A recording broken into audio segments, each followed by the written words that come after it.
bokstaven I. I en vokal. Her bokstaven I. I en vokal. Her bokstaven I. I en vokal. Her bokstaven I. I en vokal. Jemen, yoghurt, Ir,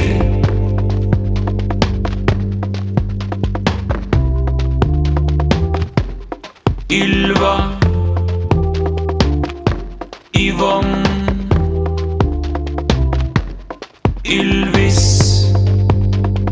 Alle begynner med I.